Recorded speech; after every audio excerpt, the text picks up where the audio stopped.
Assalamualaikum warahmatullahi wabarakatuh. Alhamdulillahi rabbil alamin.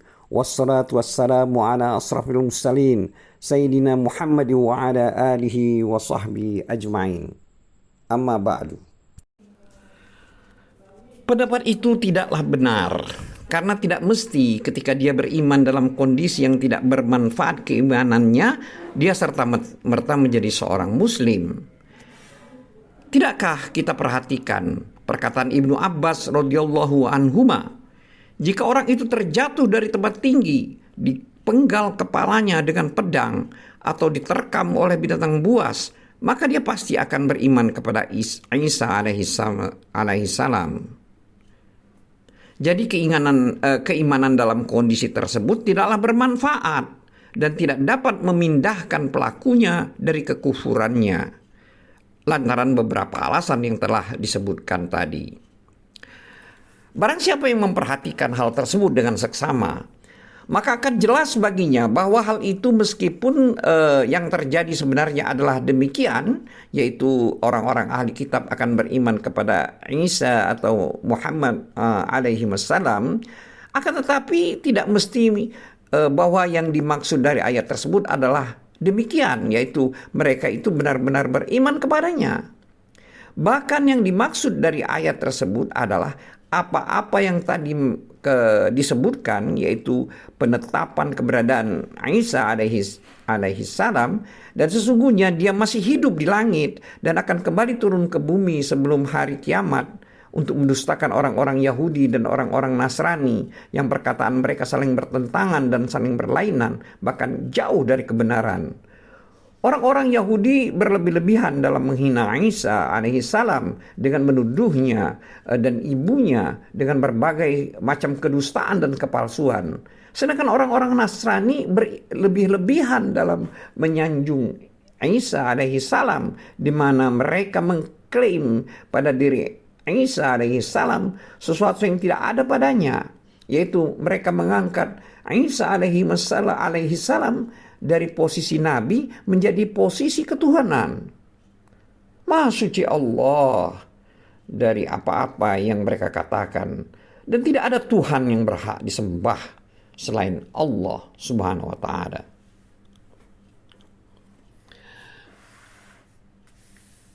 Dulur-dulur siman,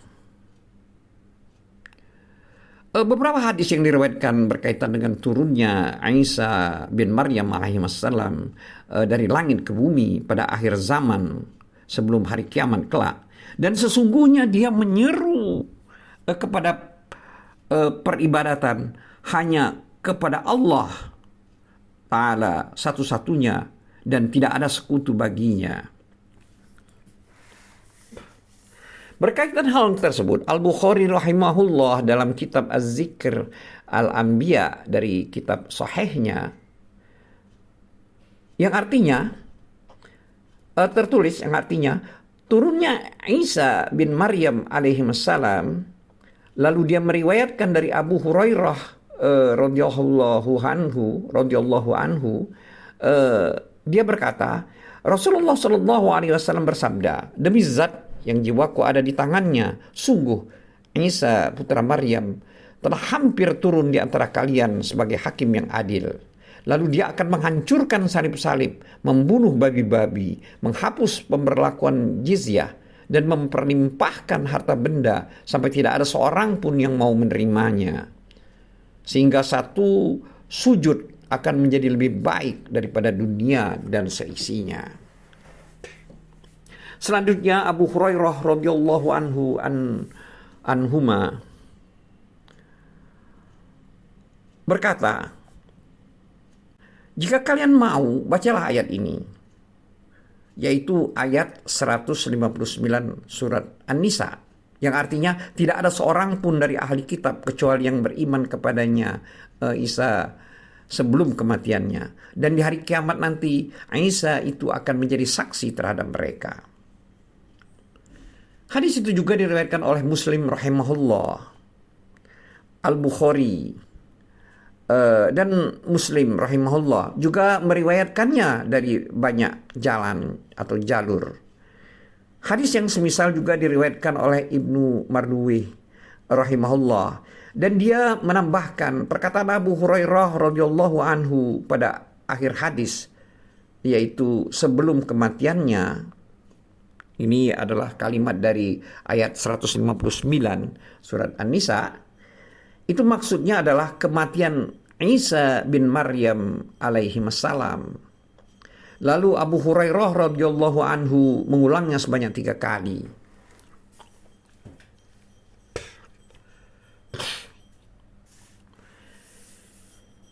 Imam Ahmad rahimahullah telah meriwayatkan dari Abu Hurairah radhiyallahu anhu bahwasanya Rasulullah Shallallahu alaihi wasallam bersabda, sungguh Isa bin Maryam akan benar-benar berikhram di pinggiran kota Ar-Rauha dengan haji dan atau umrah, atau dia akan melaksanakan kedua-duanya sekaligus. Hadis tersebut juga diriwayatkan oleh Muslim rahimahullah. Adapun Ahmad rahimahullah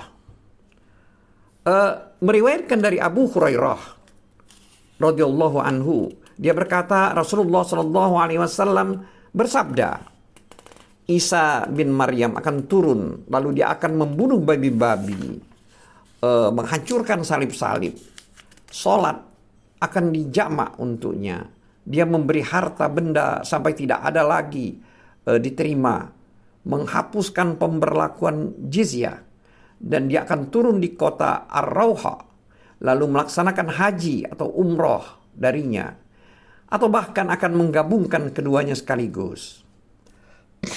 Selanjutnya pewari berkata, lalu Abu Hurairah radhiyallahu anhu membaca ayat, yaitu ayat 159 surat An-Nisa yang kita bahas ini.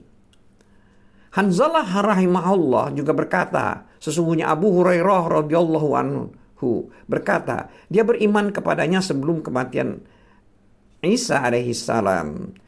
Aku tidak tahu apakah itu semua merupakan hadis Nabi sallallahu alaihi wasallam atau suatu yang dikatakan oleh Abu Hurairah radhiyallahu anhu. Hadis itu juga diriwayatkan oleh Ibnu Abi Hatim rahimahullah.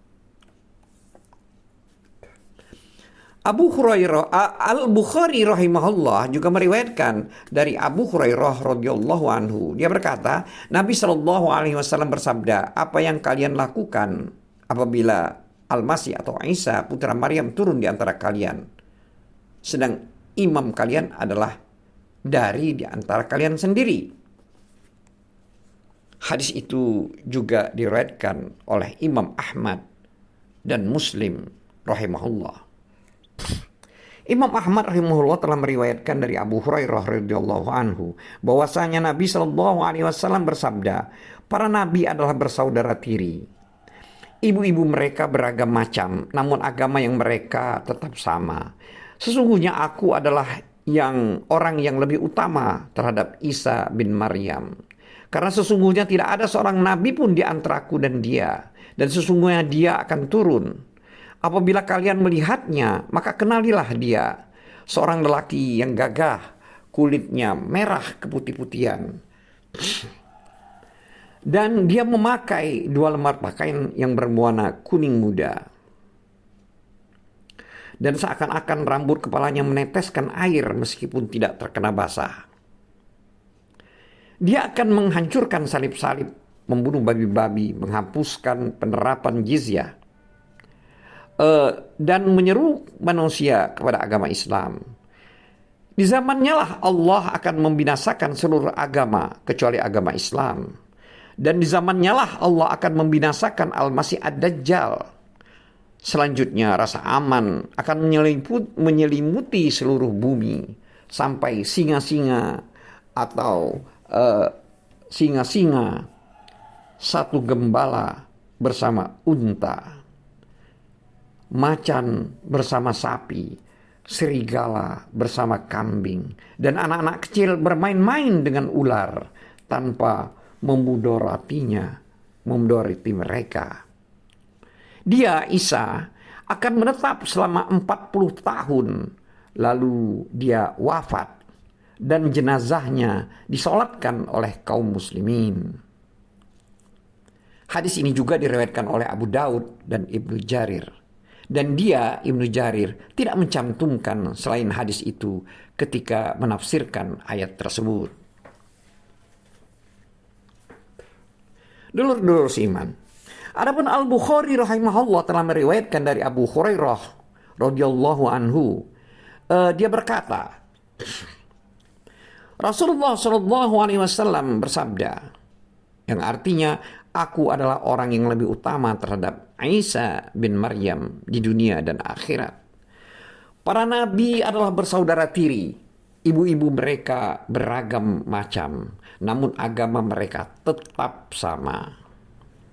Muslim rahimahullah meriwayatkan dari Abu Hurairah radhiyallahu anhu bahwasanya Nabi Shallallahu alaihi wasallam bersabda, tidak akan berdiri hari kiamat sampai orang-orang Romawi singgah di Almak atau di Dabik. Lalu mereka didatangi oleh bala tentara dari kota Madinah, dari kalangan penduduk bumi yang terbaik pada zaman itu. Ketika mereka telah berbaris rapi, orang-orang Romawi itu berkata, biarkan kami memerangi orang-orang yang telah menawan sebagian dari kami. Maka kaum muslimin berkata, demi Allah, kami tidak akan membiarkan kalian memerangi saudara-saudara kami. Maka mereka pun saling berperang. Lalu sepertiga dari kalangan kaum muslimin itu melarikan diri, dan Allah tidak akan menerima taubat mereka selama-lamanya. Sepertiga mati terbunuh sebagai syuhada terbaik di sisi Allah, dan sepertiga yang lainnya mendapatkan kemenangan dan tidak terfitnah selama-lamanya. Lalu mereka menaklukkan kota Konstantinopel. Ketika mereka sedang membagikan harta-harta rampasan perang dan telah menggantungkan pedang-pedang mereka di pohon zaitun, tiba-tiba syaitan berteriak kepada mereka seraya berkata, sesungguhnya Al-Masih Dajjal, Ad-Dajjal telah menggantikan kalian pada keluarga-keluarga kalian. Maka mereka pun keluar, padahal berita itu merupakan kebatilan. Ketika mereka itu sampai di negeri Syam, dia, Al-Masih Dajjal, keluar.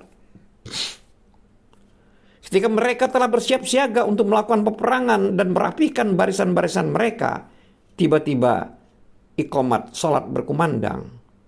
Lalu turunlah Isa bin Maryam alaihi wassalam dan mengimami mereka. Apabila musuh Allah itu melihatnya, maka dia akan segera mencair sebagaimana garam mencair di dalam air. Seandainya Isa membiarkannya, maka pastilah dia akan tetap mencair sampai binasa. Akan tetapi Allah membinasakannya lewat tangan Isa. Lalu dia memperlihatkan kepada mereka darahnya yang ada di tombaknya.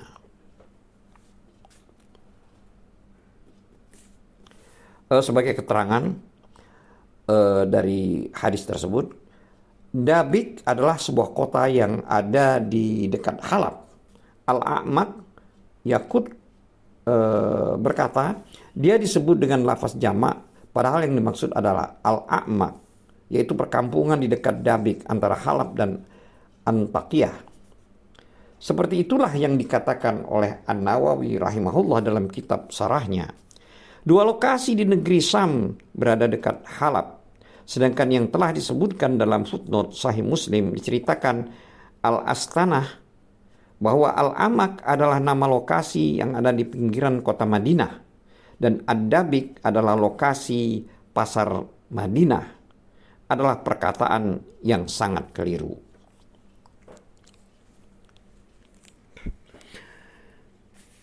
Dulur-dulur seiman, baiklah kita lanjutkan. Ahmad rahimahullah telah meriwayatkan dari Ibnu Mas'ud radhiyallahu anhu dari Rasulullah sallallahu alaihi wasallam. Beliau bersabda, Pada malam aku diperjalankan dari Masjidil Haram ke Masjidil Aqsa. Aku berjumpa dengan Ibrahim, Musa, dan Isa alaihimussalam. Lalu mereka saling menyebutkan tentang hari kiamat. Dan mereka mengembalikan urusan mereka kepada Ibrahim. Dia pun berkata, aku tidak memiliki ilmu dan pengetahuan tentangnya. Lalu mereka pun mengembalikan urusan mereka kepada Musa. Dia pun berkata, aku tidak memiliki ilmu dan pengetahuan tentangnya. Lalu mereka mengembalikan urusan mereka kepada Aisyah.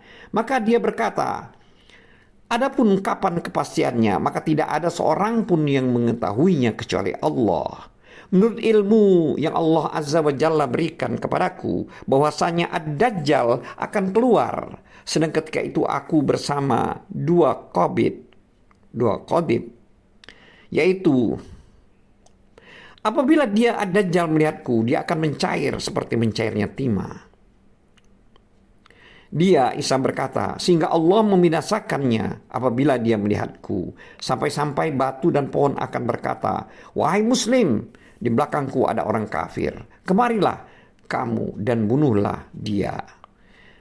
Dia, Isa berkata, sehingga Allah membinasakan mereka. Lalu orang-orang pun kembali ke negeri dan tanah air mereka. Ketika itulah keluar Ya'juj dan Ma'juj.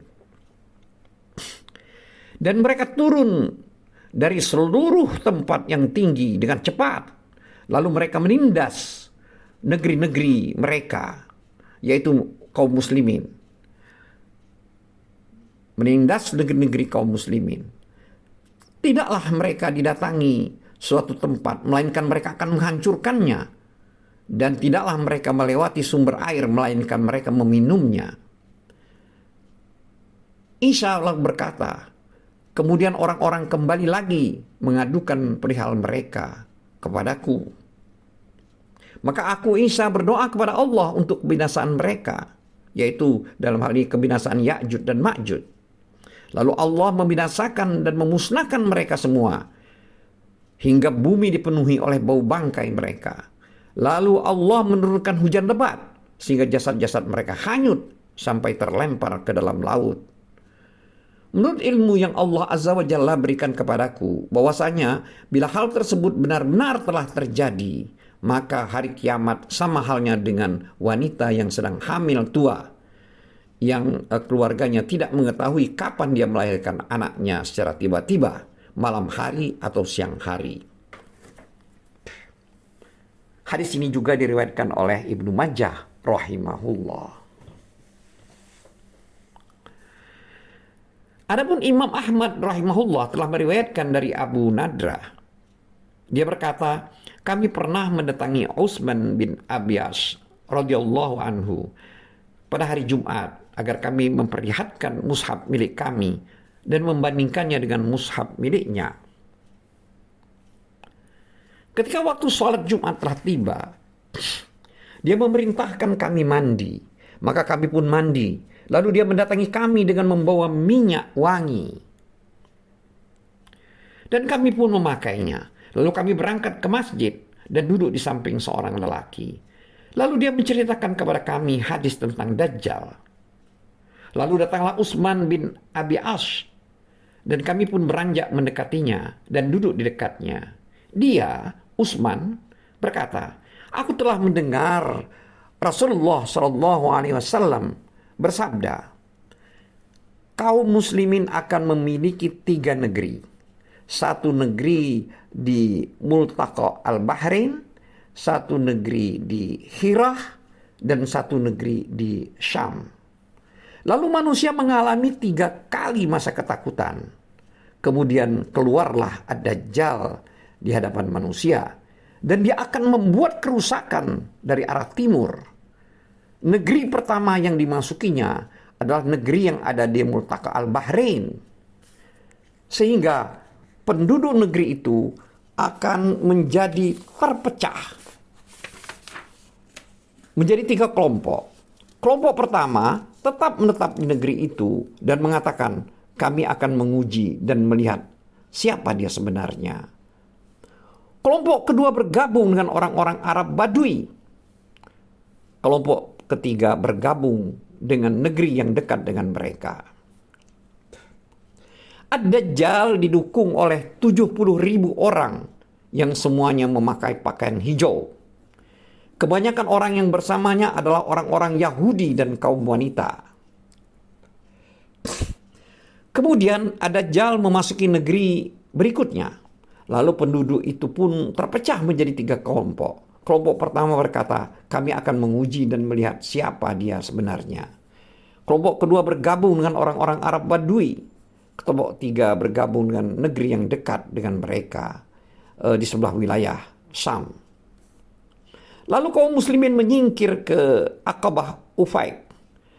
Lalu mereka pun mengirim hewan ternak mereka ke tanah pengembalaan. Namun hewan ternak mereka dirampas. Hingga hal itu membuat mereka menderita. Lalu mereka ditimpa kelaparan dan kepayahan yang sangat.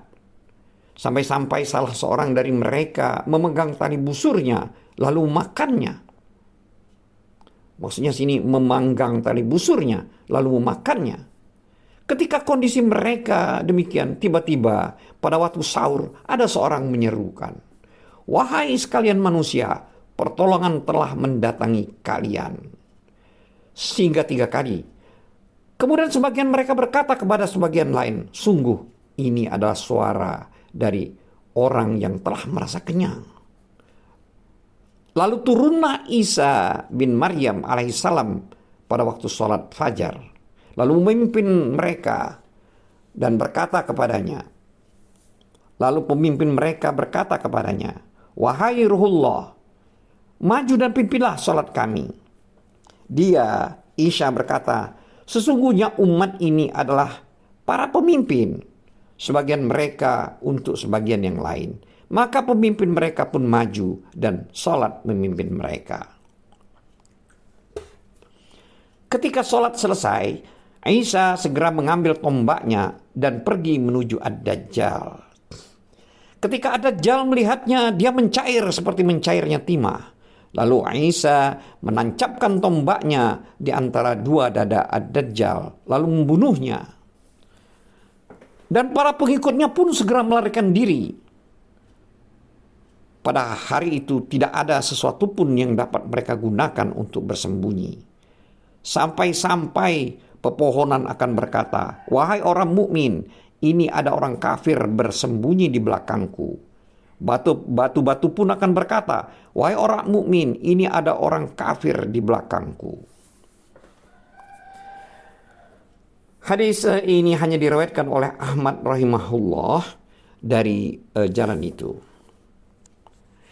Adapun Muslim rahimahullah meriwayatkan dari An-Nawas bin Sam'an radhiyallahu anhu, dia berkata, pada suatu pagi Rasulullah Shallallahu alaihi wasallam pernah menceritakan tentang Dajjal, lalu beliau menundukkan dan mengangkat kepalanya hingga kami mengira dia berada di sekumpulan pohon korma.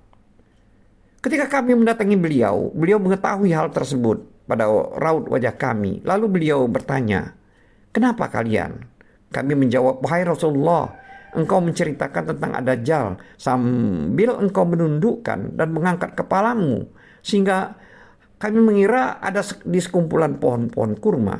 Beliau pun bersabda, tidak ada selain Ad-Dajjal yang lebih aku khawatirkan terhadap kalian. Jika dia muncul sedangkan aku berada di tengah-tengah kalian, maka akulah yang akan menjaga kalian darinya. Namun jika dia muncul sedangkan aku tidak ada berada di tengah-tengah kalian, maka setiap orang haruslah menjaga dirinya sendiri. Dan Allah adalah penggantiku atas setiap muslim. Dia adalah seorang pemuda, maksudnya Dajjal tersebut adalah seorang pemuda yang berambut keriting dan matanya menonjol. Menurutku dia mirip dengan Abdu al-Uzza bin Qatan. Barang siapa di antara kalian berjumpa dengannya, maka hendaklah dia membacakan permulaan surat Al-Kahfi kepadanya. Sesungguhnya dia muncul di perbatasan antara negeri Syam dan Irak. Lalu dia membuat banyak kerusakan di bagian kanan dan di bagian kirinya. Wahai hamba-hamba Allah, teguhlah kalian. Kemudian kami bertanya, wahai Rasulullah, berapa lama dia tinggal di bumi? Nabi SAW menjawab, 40 hari. Satu hari lamanya seperti setahun. Satu hari lamanya seperti sebulan. Satu hari lamanya seperti satu pekan. Dan hari-hari lainnya lamanya sama seperti hari-hari kalian. Kami pun kemudian bertanya kembali, wahai Rasulullah, satu hari yang lamanya seperti satu tahun itu, cukupkah kami melaksanakan sholat sehari? Beliau, Nabi SAW menjawab, tidak. Tapi perkirakanlah ukurannya. Kami pun bertanya kembali, wahai Rasulullah, bagaimana kecepatannya di bumi? Nabi SAW menjawab, seperti hujan yang diiringi angin kencang. Dia mendatangi sekelompok kaum dan mendakwahi mereka. Lalu mereka beriman kepadanya, maksudnya Dajjal, dan memenuhi ajakannya. Lalu dia memerintahkan langit agar menurunkan hujan. Maka langit itu pun menurunkan hujan. Dia memerintahkan bumi agar mengeluarkan tumbuh-tumbuhan. Lalu maka bumi itu pun mengeluarkan tumbuh-tumbuhan. Lalu binatang ternak mereka menjadi binatang yang berpunuk panjang, kantong susu yang berlimpah isinya, dan pinggang-pinggangnya lebar. Lalu dia, Dajjal, mendatangi sekelompok kaum dan mendakwahi mereka. Namun mereka menolak perkataannya, sehingga dia pun pergi meninggalkan mereka. Maka pada pagi harinya mereka menjadi miskin dan tidak ada sesuatu pun yang tersisa dari harta benda mereka. Lalu dia, Ad-Dajjal, melewati suatu negeri yang hancur dan berkata kepadanya, keluarkan harta-harta simpananmu. Lalu harta-harta simpanan itu pun keluar dan mengikutinya seperti kawanan lebah jantan. Kemudian Ad-Dajjal memanggil seorang pemuda yang masih belia. Lalu dia menebasnya dengan pedang dan membelahnya menjadi dua bagian. Lalu dia memanggilnya kembali, dan pemuda itu datang sambil wajahnya menampakkan keceriaan dan tertawa. Ketika kondisinya demikian, tiba-tiba Allah mengutus Al-Masih, Isa bin Maryam alaihissalam. Lalu dia pun turun di Menara Putih di sebelah timur Damaskus dengan memakai dua baju bercelupan za'faran sambil meletakkan kedua tangannya di atas sayap-sayap dua malaikat. Bila dia menundukkan kepalanya, maka meneteslah air darinya. Apabila dia mengangkatnya, maka keringat bercucuran seperti mutiara. Tidak halal bagi orang kafir mencium harum tubuhnya, kecuali dia akan mati. Dan napasnya berhembus sejauh mata memandang. Maksudnya dan nafasnya berhembus sejauh mata memandang. Lalu dia, Isa, mencari Ad-Dajjal hingga menjumpainya di pintu Lut, lalu membunuhnya. Selanjutnya Isa ibnu Maryam alaihissalam mendatangi sekelompok kaum yang telah dijaga oleh Allah dari fitnah Ad-Dajjal. Lalu dia mengusap wajah-wajah mereka dan memberitahukan kepada mereka tingkatan-tingkatan mereka di surga. Ketika kondisi mereka demikian, tiba-tiba Allah Azza wa Jalla mewahyukan kepada Isa, sesungguhnya aku telah mengeluarkan hamba-hambaku yang tidak ada seorang pun memiliki kemampuan untuk memerangi mereka. Karena itu giringlah hamba-hambaku ini ke bukit Tur.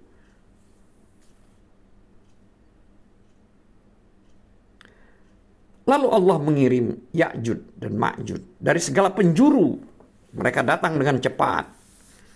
Lalu yang terdepan dari mereka melintasi danau Tabari dan meminum seluruh air yang ada padanya. Lalu yang terbelakang dari mereka melintasinya dan berkata, sungguh di tempat ini tadi ada airnya. Lalu Nabiullah Isa dan para pengikutnya dikepung hingga kepala kerbau milik salah seorang dari mereka lebih baik daripada 100 dinar milik salah seorang dari kalian saat ini. Lalu Nabiullah Isa dan para pengikutnya berdoa. Maka Allah mengirimkan ular-ular kepada Ya'jud dan Ma'jud di leher-leher mereka. Lalu mereka mati seperti matinya satu jiwa. Lalu Nabiullah Isa dan para pengikutnya turun ke dataran rendah, dan mereka tidak mendapatkan satu jengkal pun di tanah, melainkan telah dipenuhi oleh bangkai dan bau busuk para Ya'juj dan Ma'juj. Lalu Nabiullah Isa dan para pengikutnya kembali berdoa kepada Allah. Maka Allah mengirimkan burung-burung seperti leher-leher unta. Lalu burung-burung itu membawa mereka dan melemparkannya kemanapun Allah menghendaki.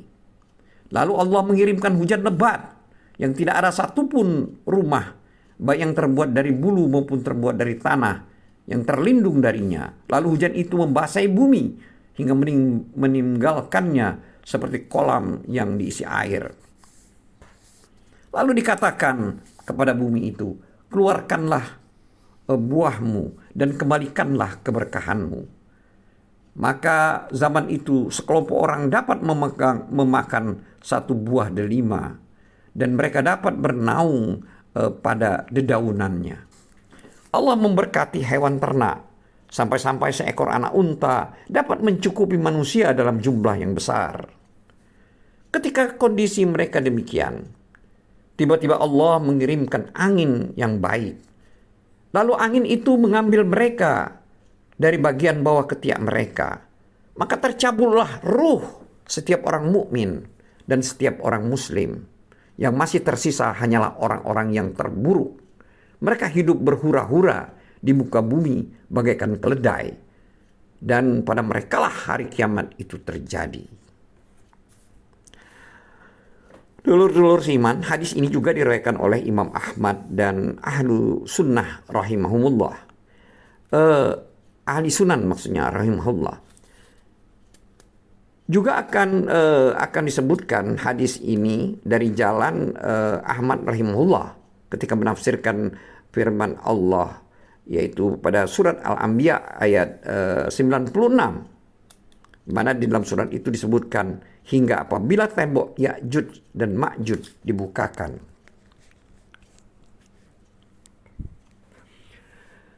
Adapun Muslim rahimahullah meriwayatkan dari Abdullah bin Amr radhiyallahu anhuma, dan ketika itu dia didatangi oleh seorang lalu berkata, "Berita apakah yang sedang kamu beritakan ini? Kamu mengatakan bahwa hari kiamat akan terjadi sampai peristiwa ini dan itu terjadi." Maka dia, Abdullah bin Amr, menjawab, "Maha suci Allah, tidak ada Tuhan yang berhak disembah selain Allah." Atau kalimat yang semisal, "Sungguh aku telah bertekad untuk tidak memberitahukan sesuatu apapun tentang hal itu kepada siapapun selama-lamanya. Aku hanya ingin mengatakan bahwa sebentar lagi kalian akan melihat suatu peristiwa yang besar. Al-Bait, Ka'bah akan terbakar dan nanti akan terjadi ini dan itu." Lalu dia, Abdullah bin Amr, berkata, "Rasulullah SAW bersabda, kelak Dajjal akan muncul di kalangan umatku. Lalu dia menetap selama 40. Aku tidak tahu apakah 40 hari atau 40 bulan atau 40 tahun. Lalu Allah menurunkan Isa bin Maryam seakan-akan dia adalah Urwah bin Mas'ud. Lalu dia mengejar Dajjal dan membunuhnya. Lalu orang-orang menetap selama 7 tahun tanpa ada suatu permusuhan di antara dua orang. Lalu Allah mengirimkan angin sejuk dari arah Syam. Maka tidaklah tersisa seorang pun di atas muka bumi yang di dalam hatinya terdapat kebaikan atau keimanan sebesar zarah, melainkan angin itu akan mencabut nyawanya. Sampai pun jika salah seorang kalian masuk ke dalam bukit, maka pastilah angin itu akan memasukinya, lalu mencabut nyawanya." Dia, Abdullah bin Amr, berkata, "Aku telah mendengar dari Rasulullah SAW. Beliau kembali bersabda, lalu yang tersisa hanyalah orang-orang yang terburuk. Mereka ringan seperti burung dan berangan-angan seperti binatang buas. Mereka tidak mengenal perkara yang ma'ruf dan tidak mengingkari perkara-perkara yang mungkar. Lalu syaitan menampakkan dirinya kepada mereka dan berkata, 'Tidakkah kalian mau mentaatiku?' Mereka menjawab, apa yang kamu akan perintahkan kepada kami? Setan itu memerintahkan mereka untuk menyembah patung-patung berhala. Dan ketika itu rezeki mereka terus berlimpah dan kehidupan mereka membaik. Selanjutnya sangkakala ditiup. Maka tidak ada seorang pun yang mendengarnya melainkan dia pasti mati. Baik mendengarnya dengan seksama maupun hanya sekilas. Selanjutnya beliau kembali bersabda, orang yang pertama kali mendengarnya adalah seorang lelaki yang sedang memasuki tempat minum ternak untanya. Selanjutnya beliau bersabda, lalu dia binasa dan semua manusia pun binasa. Lalu Allah mengirimkan, atau beliau bersabda, Allah menurunkan hujan yang seakan-akan adalah kabut tebal atau bayangan. Lalu tumbuhlah karena jasad-jasad manusia. Lalu tumbuhlah karenanya jasad-jasad manusia. Kemudian sangkakala ditiup untuk kedua kalinya. Maka dengan serta-merta mereka berdiri seraya melihat. Ini adalah ayat 68 dari surat Az-Zumar. Lalu dikatakanlah, wahai sekalian manusia, kemarilah menghadap kepada Rabb kalian, dan tahanlah mereka di tempat penghentian. Karena sesungguhnya mereka akan ditanya, dengan kata lain dimintai pertanggungjawabannya. Ini adalah berasal dari ayat 24 surat As-Saffat. Kemudian dikatakan lagi, keluarkanlah kiriman ke neraka. Lalu ditanyakan, dari berapa banyak? Maka dijawablah, dari tiap-tiap 1.000 orang sebanyak 999. Kemudian beliau kembali bersabda, maksudnya di sini Nabi SAW bersabda, itulah hari yang dijadikan anak-anak beruban. Ini adalah surat Al-Muzammil ayat 17. Dan hari itu adalah hari betis disingkapkan karena sangat ketakutan. Ini adalah surat Al-Qalam ayat 42. Dulur-dulur iman, hadis ini juga diriwayatkan oleh An-Nasai rahimahullah di dalam kitab tafsirnya. Adapun Imam Ahmad rahimahullah meriwayatkan dari Mujammil bin Jariyah radhiyallahu anhu. Dia berkata, aku telah mendengar Rasulullah sallallahu alaihi wasallam bersabda, Isa ibnu Maryam akan membunuh Masih ad-Dajjal di pintu gerbang kota Lud atau di pinggiran kota Lud. Hadis ini diriwayatkan dari Abdullah bin Ubaidillah bin Sa'labah, dari Abdurrahman bin Yazid, dari pamannya Mujami bin Jariyah radhiyallahu anhu, dari Rasulullah sallallahu alaihi wasallam. Beliau Nabi sallallahu alaihi wasallam bersabda, Isa bin Maryam akan membunuh ad-Dajjal di gerbang kota Lud. Hadis ini juga diriwayatkan oleh At-Tirmizi rahimahullah, dan dia berkata hadis ini sahih. Dia At-Tirmizi berkata hadis ini juga diriwayatkan dari Imran bin Husain, Nafi bin Utbah, Abu Barzah, Huzaifah bin Usaid, Abu Hurairah, Kaisan, Utsman bin Abi Ash, Jabir, Abu Umamah, Ibnu Mas'ud, Abdullah bin Amr, Samurah bin Jundab, Nawas bin Sam'an, Amr bin Auf, dan Huzaifah bin Al-Yaman radhiyallahu anhum. Dulur iman, yang dimaksud dengan periwayatan mereka adalah hadis-hadis yang di dalamnya terdapat cerita ad-Dajjal dan pembunuhan Isa bin Maryam alaihissalam terhadap Dajjal. Adapun hadis-hadis yang hanya menceritakan tentang ad-Dajjal sangat banyak sekali, dan itu lebih banyak sehingga tidak dapat dihitung karena telah banyak menyebar luas dan banyak diriwayatkan di dalam kitab-kitab sahih, kitab-kitab Hasan, kitab-kitab Al-Musnad, dan lain sebagainya. Imam Ahmad rahimahullah telah meriwayatkan dari Huzaifah bin Usaid Al-Ghifari radhiyallahu anhu, dia berkata, Rasulullah sallallahu alaihi wasallam muncul di depan kami dari dalam kamar dan berkata, dan ketika itu kami sedang saling bercerita tentang Dajjal. Maka beliau pun bersabda, hari kiamat itu tidak akan terjadi sampai kalian melihat 10 tanda-tanda, yaitu matahari terbit dari barat, dukhon atau asap, dabbah binatang melata, keluarnya Ya'jud dan Ma'jud, turunnya Isa bin Maryam, Ad-Dajjal, terjadi 3 kali khusuf atau terbenamnya permukaan bumi, yaitu khusuf di wilayah timur, khusuf di wilayah barat, dan khusuf di Jazirah Arabia. Dan api yang keluar dari pedalaman Aden yang mengering, yang menggiring atau menghimpun manusia. Api itu selalu mendampingi mereka dimanapun mereka tidur malam dan tidur istirahat siang hari. Hadis ini juga diriwayatkan oleh Muslim dan ahli sunan rahimahumullah.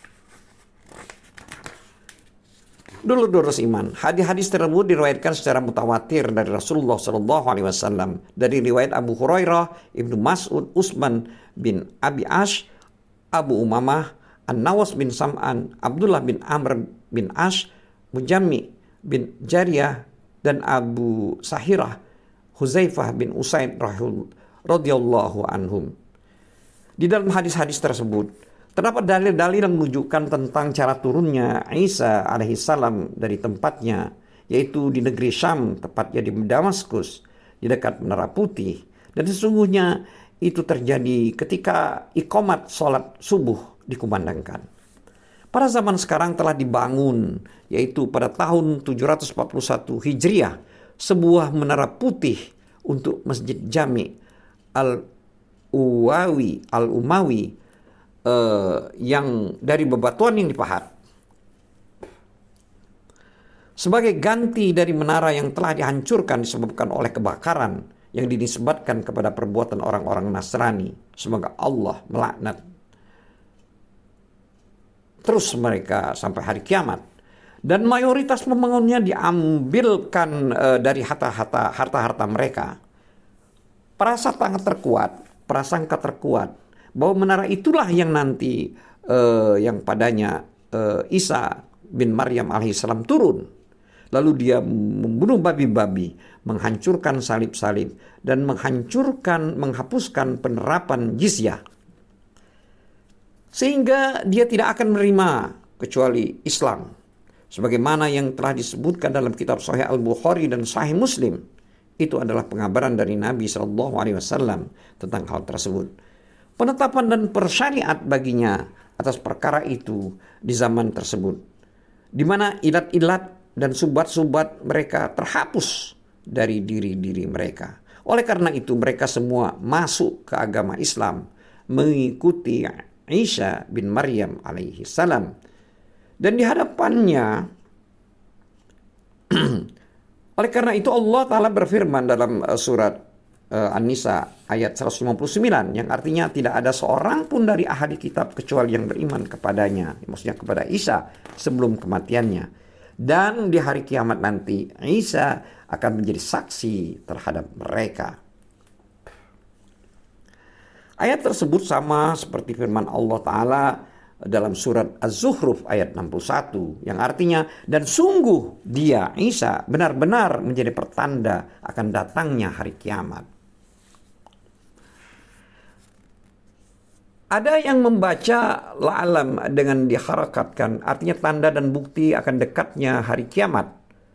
Itu disebabkan Isa alaihissalam turun setelah keluarnya Al-Masih Ad-Dajjal. Lalu Allah Ta'ala membunuhnya lewat kedua tangannya. Selanjutnya Allah Ta'ala mengirim Ya'jud dan Ma'jud pada hari-hari keberadaannya. Lalu membinasakan mereka seluruhnya dengan keberkahan doanya. Maksudnya doa Nabi Isa. Allah Ta'ala berfirman, yaitu dalam surat Al-Anbiya ayat 96-97, yang artinya, hingga bila tembok Ya'jud dan Ma'jud dibukakan dan mereka turun dengan cepat dari seluruh tempat yang tinggi, dan apabila janji yang benar hari berbangkit telah dekat.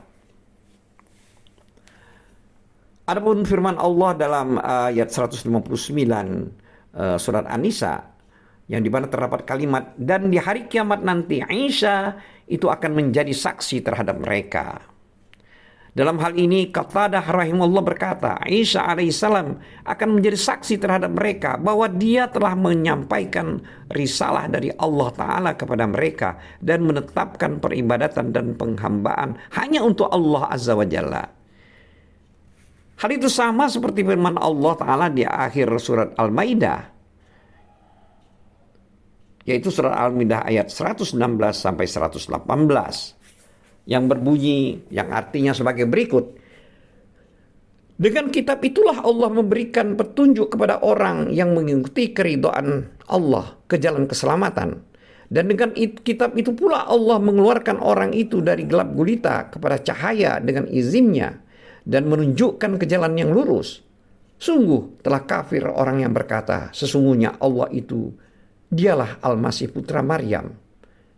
Katakanlah Muhammad, siapakah yang dapat menghalang-halangi kehendak Allah jika dia hendak membinasakan Al-Masih putra Maryam beserta ibunya dan seluruh manusia yang berada di bumi? Dan milik Allah lah kerajaan langit dan bumi dan apa yang ada di antara keduanya. Dia menciptakan apa yang dia kehendaki dan Allah Maha Kuasa atas segala sesuatu. Wallahu a'lam bissawab. Wabillahi taufiq wal hidayah. Wassalamualaikum warahmatullahi wabarakatuh.